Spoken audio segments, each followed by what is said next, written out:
Polda Metro Jaya mulai memproses laporan dugaan hasutan di muka umum dan penistaan agama yang dilayangkan kepada komika Panji Pragiwaksono atas acara stand-up-nya yang bertajuk Mens Rea. Proses laporan kini sedang dalam tahap penyelidikan dengan memanggil pihak-pihak terkait untuk dimintai klarifikasi dan mengumpulkan sejumlah barang bukti untuk dianalisis.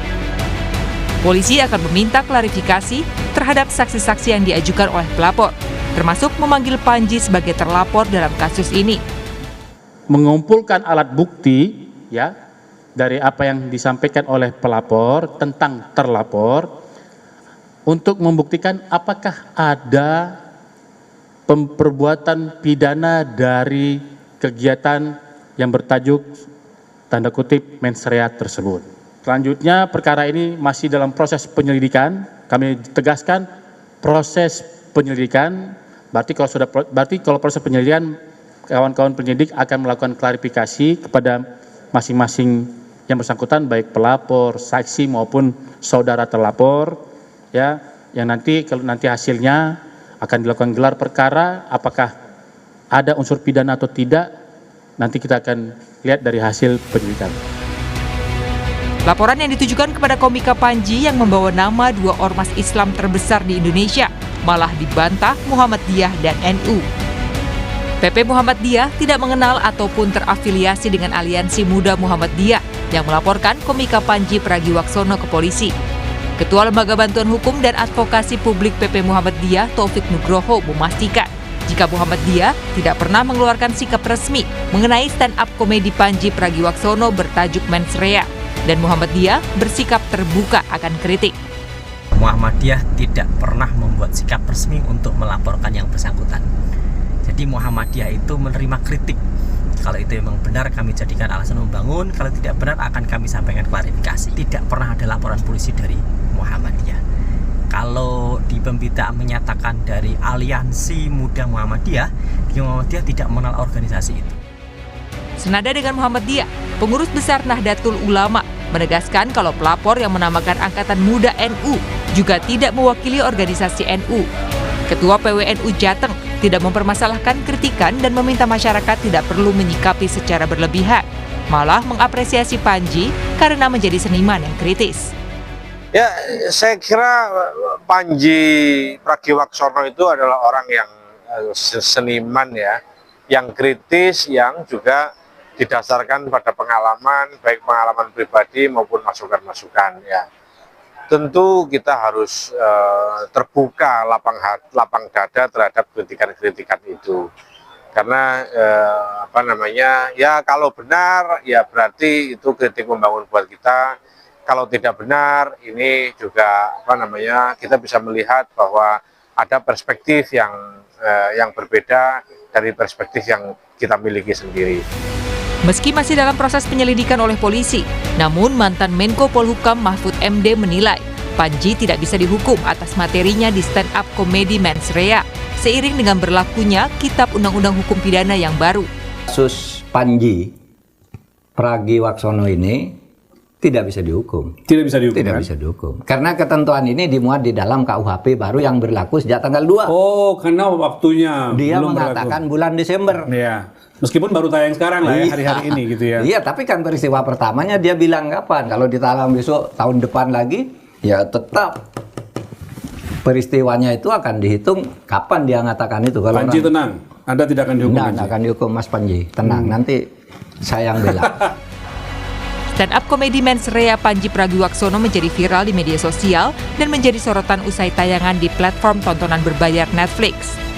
Dalam penampilannya, Panji membahas soal peristiwa politik, tokoh, hingga kondisi demokrasi saat ini.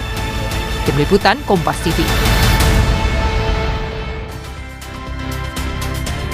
Saudara, pertunjukan stand-up komedi biasanya jadi ruang untuk menyampaikan keresahan sosial, politik, hingga hukum dengan cara yang satir dan jenaka. Namun bagaimana jika kritik itu dipersoalkan secara hukum? Apakah konten Mens Rea komika Panji ada unsur pidananya seperti yang dituduhkan oleh pelapor? Kita akan bahas malam hari ini bersama Heri Firmansyah, pakar hukum pidana Universitas Tarumanagara. Selamat malam Mas Heri. Selamat malam, Mbak Friska. Assalamualaikum warahmatullahi wabarakatuh. Waalaikumsalam warahmatullahi wabarakatuh. Bicara soal konten Panji di Mensrea, Anda melihatnya seperti apa? Apakah memang ada celah pidana dalam konten dalam stand up comedy itu? Iya, kalau kita menilai ini kan harusnya mengikuti secara utuh dulu ya apa yang disampaikan dari menit pertama sampai closing dari yang disampaikan oleh saudara Panji. Dan ini kan bidangnya adalah stand up comedy. Mereka punya aturan main sendiri yang kalau dinilai pakai kacamata hukum pidana, ya pasti ada yang mungkin satu tersinggung, yang kedua menganggap ini sesuatu yang tidak pantas karena ada umpatan dan lain sebagainya, kemudian dikait-kaitkan dengan ketersinggungan.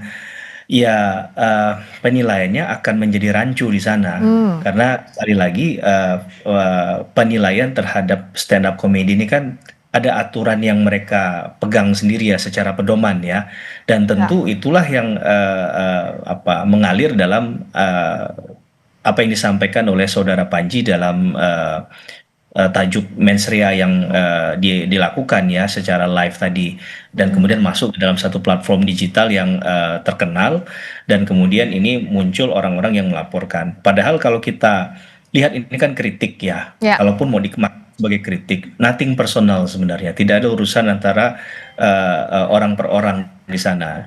Dan mungkin kalau ditanya ke sebagian masyarakat juga ada yang setuju begitu ya, ada yang mungkin mendukung. Nah ini kan jadi silang pendapat di sana. Ketika hal yang tadi sebenarnya adalah pembahasan umum berkaitan dengan apa yang terjadi di kehidupan sehari-hari.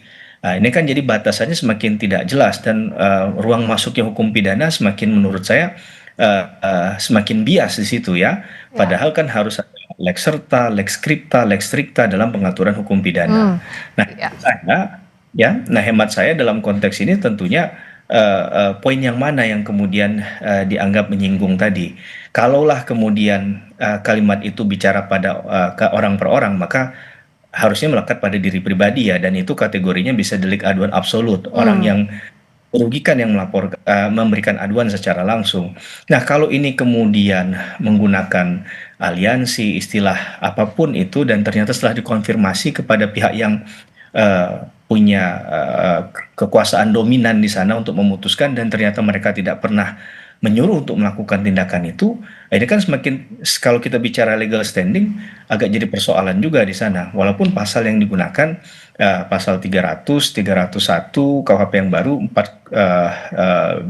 420-an sekian yang bicara tentang penghinaan terhadap golongan penduduk dan juga pidana terhadap agama dan kepercayaan. Nah kalau dalam konteks ini tentunya kita juga sangat rancu ya melihat apa yang kemudian disampaikan itu adalah bagian penghinaan atau penghasutan, sedangkan penghasutan sendiri sekarang Mbak Friska sudah masuk sebagai delik yang sifatnya material, bukan lagi formil, sesuai putusan Mahkamah Konstitusi nomor 7 tahun 2009. Maka harus ada akibatnya apa terhadap apa yang disampaikan oleh saudara Panji. Apakah ada, ya mohon maaf ya, kerusuhan, kemudian ada pertentangan antar masyarakat, kemudian timbul kekerasan dan lain sebagainya.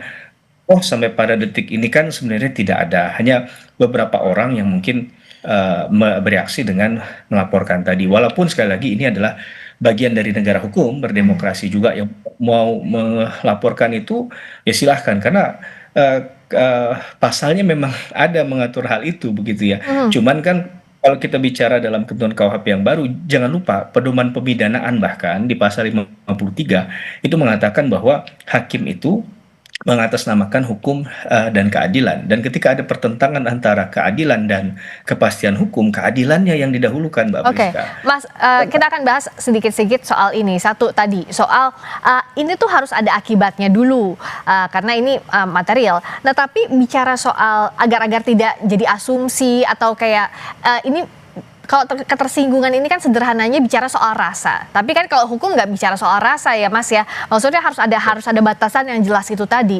Agar tidak jadi presiden, setiap ada tersinggung dilaporkan, nantinya dijerat dengan pasal yang bahkan jadi pasal karet. Nah untuk Panji ini, untuk penghasutan dengan satir, itu batasannya apa sih Mas secara pidana? Ya, ini sebenarnya kita harus menilai dari kalimat yang sebenarnya digunakan dalam stand up komedinya Bang Panji ya, yaitu mens rea. Kayaknya ada nggak? Yaitu keadaan batin si pembuat pada saat itu. Dan itu juga dimasukkan dalam ketentuan pasal 54 KUHP yang baru sebenarnya sebagai pedoman pemidanaan juga.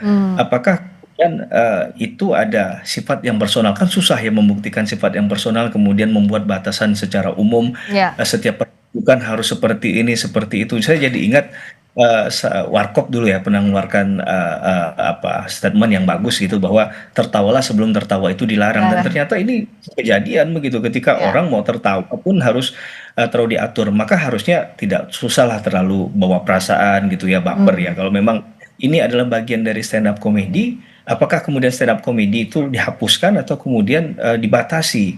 Nah tentu kelompok-kelompok ini juga pasti akan melakukan perlawanan balik kan, bicara tentang kebebasan berekspresi, demokrasi.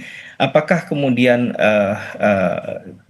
berbicara dalam konteks itu juga harus ada batasannya? Nah, kalaupun itu dituntut kepada masyarakat, harusnya kan dikasih pedoman. Batasan mana dilakukan, dan itu menurut saya sangat sulit sekali, Mbak Friska, mengatur hal-hal yang sifatnya sangat teknis kan. Dan banyak potensi orang akan menjadi tersangka di ujung gitu ya. Bahkan ketika ada stand up comedy kan kadang ada juga mengundang tokoh begitu. Ketika tokoh itu ngomongin tokoh yang lain misalnya, ngerosting gitu ya. Dilaporkan lagi atau dia bicara tentang hal-hal yang mungkin dianggap ini menyinggung kepada orang yang lain begitu. Apakah dari 100% yang dibicarakan dalam aksi panggungnya Bang Panji itu apakah semuanya hoax atau memang ada yang benar begitu secara fakta? Apakah ada putusan pengadilan ataupun itu ceritanya dia ataupun dia ada sumber lainnya. Nah, kalau ada sumber lainnya, apakah kemudian itu bisa dideteksi sebagai something yang personal ataupun kemudian ini adalah upaya untuk menciptakan permusuhan, kebencian terhadap soal ini, Mas Heri, yang menarik, Panji bilang di beatnya setiap melontarkan kalimat kritik dalam stand up komedinya, ini menurut keyakinan saya begitu. Nah, kalimat ini bisakah membuat Panji lolos dari pidana? Ini kan bicara opini pribadi begitu, hal-hal satir menurut pendapat yang bersangkutan. Iya, memang agak sulit menghakimi keyakinan seseorang yang mungkin itu yang dimainkan. Tapi intinya bicara kebenaran material. Menurut saya yang dilakukan oleh Bang Panji ini harusnya dia pasti udah riset dulu kan. Tentunya harus kenapa. Kalaupun nanti dipanggil pihak kepolisian dan beliau sudah pulang dari New York misalnya kan dan menghadiri panggilan itu, ya bisa disampaikan data-datanya dan lain sebagainya. Tapi tentunya ini jadi sinyal warning juga bagi banyak orang ya bahwa ternyata tindak pidana yang terhadap menyentuh tentang agama, kepercayaan, penghinaan terhadap golongan penduduk, ini bisa terjadi di mana saja dan kapan saja, sehingga tadi saya katakan potensi untuk seseorang menjadi tersangka dalam setiap kasus sangat terbuka, dan ini yang menurut saya agak mengkhawatirkan dalam demokrasi. Walaupun berkali-kali pembentuk undang-undang selalu mengatakan bahwa jangan khawatir, itu yang tidak dimaksud oleh pembentuk undang-undang, ini hanya untuk menjaga saja. Nah, kalau kemudian digunakan secara tajam, ya ini akan sangat berbahaya menurut saya. Walaupun di KUHP yang baru, Undang-Undang 20 tahun 2025, Mbak Friska, itu kan ada aturan mengenai restoratif justice dan sudah bisa dimulai di tahap penyelidikan. Tadi kita dengar bersama dari Prolog Kompas TV, pihak dari kepolisian sudah mengatakan kan bahwa ini masih di tahap penyelidikan. Jadi belum ditemukan adanya perbuatan pidana di dalamnya karena masih harus ditelusuri kembali, mengumpulkan saksi, bukti yang diberikan oleh pelapor juga harus ditindaklanjuti. Bahkan menurut saya legal standing tadi juga agak berbahaya ya ketika menyampaikan dengan menggunakan salah satu entitas dari pihak lain, apakah sudah mendapatkan izin atau tidak. Ini yang menurut saya juga harus ada keterbukaan kita ya terhadap proses-proses yang terjadi, walaupun ya sekali lagi pasti ada pihak yang tidak senang, yang tidak suka terhadap apa yang disampaikan dalam konteks stand up comedy itu di tajuk mens rea itu ya. Tentu kita harus bisa memahami dan juga menghormati, tapi ini adalah analisis dan pandangan kita yang mudah-mudahan tidak berupaya untuk membenarkan melakukan pembenaran terhadap sepihak saja, tapi melihatnya dari kacamata hukum yang jernih begitu. Ada juga kritik terhadap pejabat tinggi negara. Kalau di KUHP baru, bukankah itu delik aduan absolut? Sehingga apakah tepat, apakah bisa dijerat dengan pasal di KUHP baru, Mas Heri? Ya, karena kalau kita bicara ini pencemaran nama baik, katakanlah ya Mbak Priska, itu kan melekat pada pribadi karena berbicara tentang martabat seseorang, sifatnya individualistis banget. Tapi dalam konteks bahwa ada putusan Mahkamah Konstitusi yang baru kan juga harus kita taati, kita hormati ya, bahwa itu tidak bisa bicara dalam konteks individu. Itu hanya bicara dalam konteks individu, tidak bisa bicara tentang misalnya lembaga misalnya. Tapi sekali lagi ini adalah bicara delik aduan absolut dan merasa ada yang tersinggung. Harapan kita semua agar ini menjadi jernih adalah adukan sendiri. Memang itu haknya kan, adukan sendiri apapun status hukum, status dia di mata publik sebagai pejabat. Lepaskan itu dulu. Kalau memang ini dianggap merugikan secara hukum, secara pribadi, sehingga kita tahu ini yang bersoal ini siapa, tidak lagi seperti itu ya, bahwa ini harusnya delik aduan absolut, kemudian atas dasar surat kuasa hanya katakanlah orang tersebut yang maju. Ini kan menurut kita jadi sedikit meragukan gitu, apakah benar ini yang mengajukan ini orang yang berkepentingan langsung, yang sebagai korban langsung, atau hal lain. Sehingga kita bisa menilai dari pejabat publik ketika dikritik seperti ini, begitu kan? Itu silahkan masyarakat kemudian menilai kan, gitu. Oke, jadi bicara soal kepastian hukum, jangan lupa ada unsur keadilan yang harus ditegakkan lebih dulu. Semoga bisa terang benderang kasus ini, agar ini kan jadi presiden juga. Apakah kebebasan berpendapat masih punya tempat di negeri ini? Terima kasih Bung Heri Firmansyah atas waktunya di Sapa Indonesia Malam. Terima kasih Mbak Priska. Berikutnya saudara, kami